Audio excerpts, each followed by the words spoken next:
Jadi tidak sembarangan ngasih perintah, tidak sembarangan ngasih syariat, tidak sembarangan ngasih atau memberikan suatu peraturan bagi hambanya, kecuali Allah sudah ngasih penyeimbang, jadi seimbang. Yang ketiga, wa yu'tihi al-istighfar illa wa qad 'ada lahu al-ghufran. Jadi, dan tidaklah diberikan oleh Allah Subhanahu wa taala istighfar, permohonan ampun bagi seorang hamba, illa kecuali wa qad 'ada lahu al-ghufran, sungguh bagi dia adalah pengampunan Allah, pintu pengampunan diberikan baginya. Karena sejatinya Allah memang sudah perintahkan dalam Al-Quran, qala Allah ta'ala istaghfiru rabbakum, mintalah kamu pengampunan kepada Tuhan kamu, innahu kana ghaffara, sungguhnya dia Allah Subhanahu wa taala adalah Maha Pengampun. Jadi ini adalah salah satu bentuk kasih sayang Allah Subhanahu wa taala, memberikan kesempatan kepada seorang hamba. Bagaimana Allah Subhanahu wa taala masih mengulur-ulur waktu seorang hamba itu untuk terus menyadari dirinya dengan mohon ampun kepada Allah Subhanahu wa taala dengan segala dosa-dosanya. Karena dengan sifat dasar manusia yang dibekali oleh Allah Subhanahu wa taala, hawa nafsu dan akal, maka inilah menjadi tantangan bagi kita hamba Allah yang dibekali dengan syahwat, nafsu dan akal ini, untuk benar-benar mempergunakan nikmat Allah Subhanahu wa taala itu kepada hal yang mendatangkan keridhaan Allah. Tapi tatkala kita khilaf, tergelincir karena nafsu, syahwat dan akal ini, masih Allah berikan kesempatan sama kita untuk memohon ampun kembali kepada Allah Subhanahu. Maka Allah nyuruh kita minta ampun, karena tidak bakal kita minta ampun baik diperintahkan oleh Allah Subhanahu wa taala kecuali sudah disiapkan oleh Allah Subhanahu wa taala ghufran, jalan untuk pengampunan Allah Subhanahu wa taala. Ya Allah, minta ampun, kali ampun. Kata Nabi sallallahu alaihi wasallam mengatakan, "Law akhtatum hatta tablughu khatayakumus sama." Seandainya kamu berbuat salah sampai kesalahan kamu itu sampai ke pucuk langit, besarnya salah itu. Tsumma tubtum lana lataballahu alaikum, kemudian kamu tuh minta ampun, bertobat kepada Allah, maka niscaya Allah Subhanahu wa taala akan mengampuni kamu. Jadilah kalau bahasa kita tuh Allah tuh ngasih kesempatan gitu, cuman kita baik kalau tidak sadar. Wa ya'ti taubata illa qad anhu qabul. Ini sudah senada dengan yang sebelumnya. Ai qabul taubah. Tidaklah Allah Subhanahu wa taala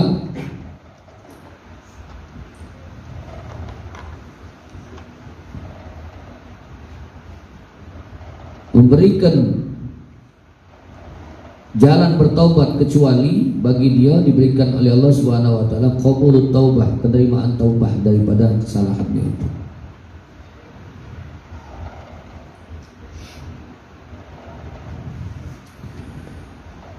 Dalam sebuah riwayat Nabi sallallahu alaihi wasallam mengatakan, maktubun haula al-'arsy qabla an takhluqad dunya bi arba'ati bil alati alfin amin. Ditentukan oleh Allah Subhanahu wa taala sebelum terjadinya arasy ini, sebelum diciptakan oleh Allah Subhanahu wa taala dunia yang lamanya 1000 tahun. Wa inni laghaffarun liman taba wa amana 'amila shalihan. Sungguh Allah Subhanahu wa taala mengatakan mengampuni bagi siapa yang bertobat kepada Allah dan beramal saleh. Summa tada. Kemudian Allah Subhanahu wa taala memberikan petunjuk kepadanya. Senada dengan yang poin ketiga tadi, setiap taubat yang disampaikan oleh seorang hamba, maka Allah mengampuni. Besarnya dosa sebanyak buih di lautan, tapi pengampunan Allah lebih luas daripada. Maka tidak ada bagi orang beriman itu berputus asa. Wala tayasu min rauhillah innahu la yasu illa qaumul kafirin. Jangan berputus asa dari rahmat Allah, karena yang berputus asa dari rahmat Allah adalah orang-orang kafir. Gampang Ustaz dosa hati udah. Hanya Allah kebalangan tercebur dah. Balangan mandi laju lah, dosa lah. Tidak putus asa. Ingat ketika seorang, dalam riwayat Nabi bercerita dengan sahabat, ada wong yang membunuh 99 wong. Dia bertaubat kepada Allah, datang kepada salah satu tokoh agama, satu pendeta yang dia minta ampun, bagaimana dosanya diampun oleh Allah. Nanya, rahim minta diampuni, bahasa kita nya, kau ni 99 kau bunuh, kapan kau nak ngampuni? Ya sudah lah, bahasa kita singgung ngomongnya. Mulainya ngomong itu cukup 105, selesai oleh kau sudah. Tapi hati gelisah hati ini. Tetap dia mencari pertobatan kepada Allah. Bayangkan 99 wong sampai 100 dibunuh. Tapi karena dia minta ampun dengan Allah Subhanahu wa taala karena kekhilafan dia, datang kepada seorang ulama, katakan bahwa ternyata luasnya pengampunan Allah itu sebesar-besar apa dosa seorang hamba, lebih luaslah pengampunan Allah Subhanahu wa taala bagi seorang hamba yang ingin bertobat kembali kepadanya. Maka bertobatlah seorang hamba ini, dan dia akhirnya dengan izin Allah terjadi perdebatan ketika akan meninggal dia. Satu malaikat penunggu neraka, dua malaikat penunggu surga berebut bahwa dia ini bagian masing-masing. Akhirnya dengan izin Allah diadukan kepada Allah. Maka Allah nyuruh malaikat mengukur mana yang lebih dekat pintu, dekat dengan dia taubatnya, apa dengan dekat dengan dia salah berbuat banyak dosa. Ternyata dekatlah dia dengan taubatnya, biiznillah dengan ridha Allah, dengan dia bertobat sebenar-benarnya, maka dia mendapatkan pengampunan Allah. Hamba ini mendapatkan pengampunan Allah, masuk surga Allah Subhanahu wa ta'ala. Jadi jangan kecil hati. Jangan pula mentang-mentang kalau karena Allah Maha Pengampun meremehkan dosa. Yang lagu-lagu lagi minta ampun, baca Allah lah sekali. Minta ampun sudah selesai. Nyicip Ustaz dikit bedilah lagi, sudah minta ampun, uji kau. Lagi nyicip lanjut ke malaikat, selesai kau kena. Saya minta kan dari jauh dulu, habis kan. Dari sini. Jadi tetap was. Wala yati sadaqata illa wa qad 'adal taqabbulan, dan tidaklah Allah berikan bagi kita itu jalan untuk bersedekah kecuali sungguh bagi Allah Subhanahu wa taala telah memberikan kepada kita, menyediakan penerimaan dari Allah, ayat husulul qabul. Jadi dia berhasil mendapatkan penerimaan Allah Subhanahu wa taala lewat sedekah yang diberikan. Jadi Allah nyuruh kita menyiapkan jalan untuk sedekah tadi pasti untuk diterima oleh Allah. Jangan kita khawatir dengan sedekah yang kita berikan dengan uang tidak bakal sia-sia di hadapan Allah. Apalagi sedekah itu di jalan Allah. Ya. Kedua, orang yang rajin sedekah itu dicintai oleh manusia, didekati oleh manusia, dicintai oleh para malaikat. Tapi sebaliknya, orang yang tidak galak sedekah, orang bakhil, dijauhi manusia, dibenci oleh malaikat. Ya.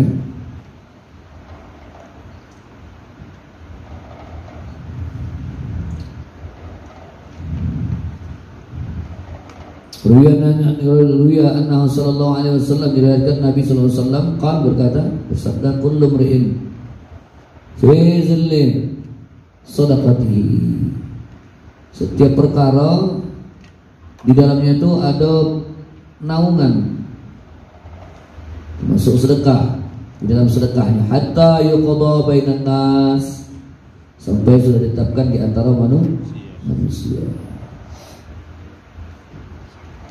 Dalam hadis lain Nabi mengatakan, ma min 'abdin tasaddaqa bi sadaqatin, tidaklah seorang hamba itu memberikan sedekah dengan sedekahnya ya bataghi biha wajh Allah, kan dia niatnya hanya karena Allah, sedekahnya karena Allah, bukan karena yang lain-lain. Illa kecuali baginya qala Allah, Allah mengatakan yaumul qiyamah, pada hari kiamat, abdi rajaunani, hambaku itu mengharap kepadaku, falan akhiraka, aku tidak akan menghinakan hambaku itu, haramtu jasadaka alan nar, aku haramkan jasadmu atas neraka, wa adkhulu min ayyi abwabil jannah syi'ta, dan dia akan dimasukkan dari pintu surga yang mana dikehendakinya. Jadi ini dari hadis Nabi mengatakan orang yang sedekah itu dia akan mendapatkan naungan Allah Subhanahu wa taala dengan sedekahnya. Di hari kiamat kaki tidak ada naungan illa zilluhu, kecuali naungan Allah. Siapa yang nak melindungi kita di sana? Hari yang panas terik. Jangan hari kiamat baik. Kita berapa minggu ini panas lagi ngeliting. Dia tidak sudah lagi panas terik. Panasnya luar biasa. Aku bocor neraka. Sampai ke Indonesia ini panasnya luar biasa. Itu yang tidak tahan. Berejo nyari tempat berteduh. Parkir lagi kita dah galak basing-basing nyari bawah batang parkir. Panas ya. Keluar rumah cepat-cepat nak masuk rumah, apa panas. Berkipas tak berhenti lagi sih. Lah ada AC lagi masih berkipas loh. 2 ikok pula. Subuh pula. Subuh dini masih ada AC hidup 12 ikok. Hidup kipas angin pula 2 ikok. Saking panasnya. Itu di dunia, mana di akhirat, di kiamat kaki tidak kanti pelindungan kecuali pelindungan Allah. Sedekah tadi di antaranya Allah Subhanahu wa taala mengatakan aku tidak akan menghina ya. Allah tidak akan dihinakan oleh Allah Subhanahu wa taala.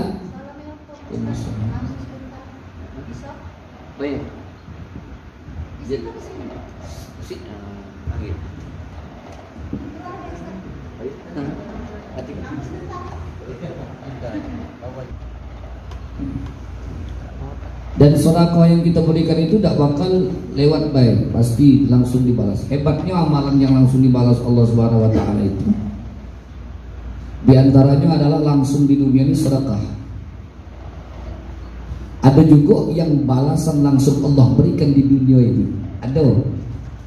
Ada amalan yang kalau kita lakukan langsung dibalas oleh Allah di dunia, dikit banyak cepat lambat. Ada juga amalan keburukan kita yang langsung dibalas oleh Allah Subhanahu wa taala, dikit banyak cepat lambat. Apa?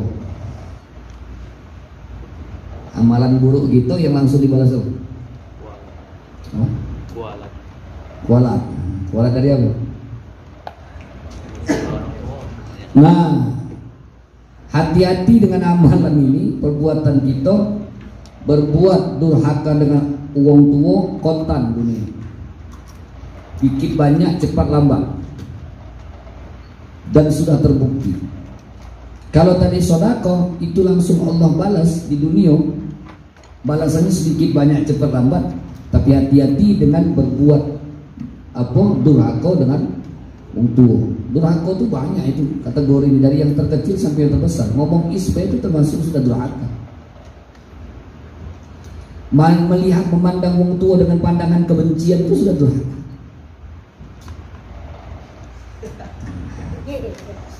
Atau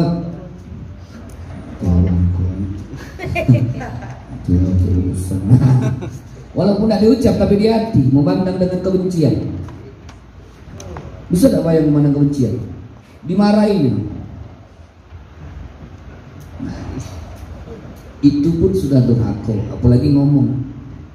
Maka tadi kecil, besar, lambat, cepat. Tahan kan wong tua, apalagi nemu wong tua. Ya, hati sedikit-sedikit nak marah. Ya, aku pengalaman punya wong tua.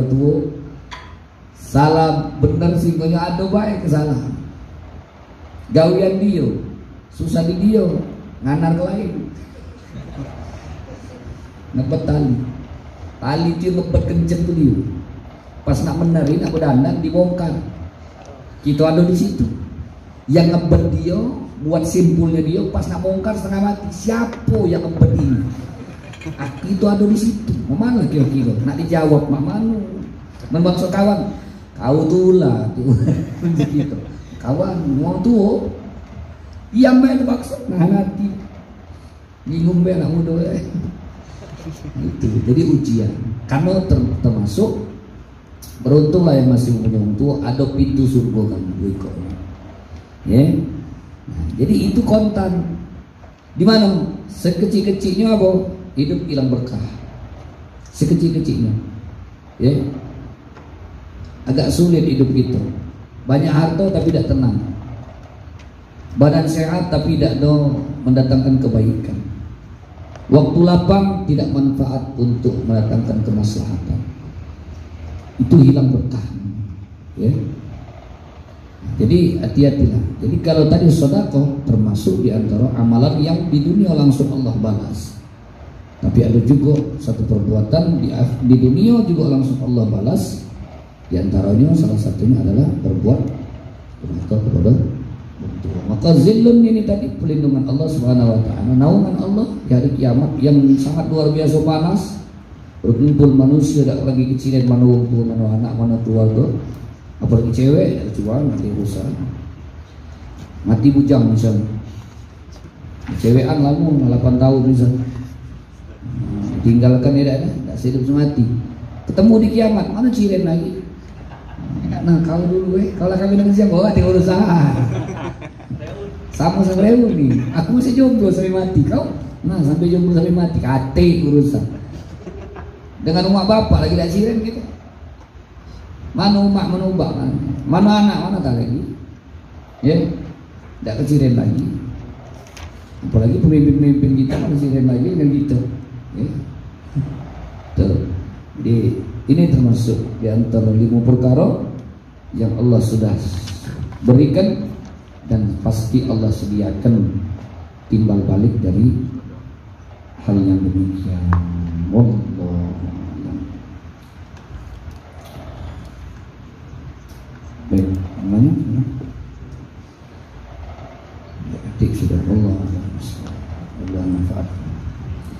Bismillahirrahmanirrahim. Alhamdulillah alamin wa sallallahu alaihi wa sallam ala sayyidina wa rasulina Allahumma inna bi'ilmi wa zidna mutaqabbilan wa bi'afiyatin rahimin.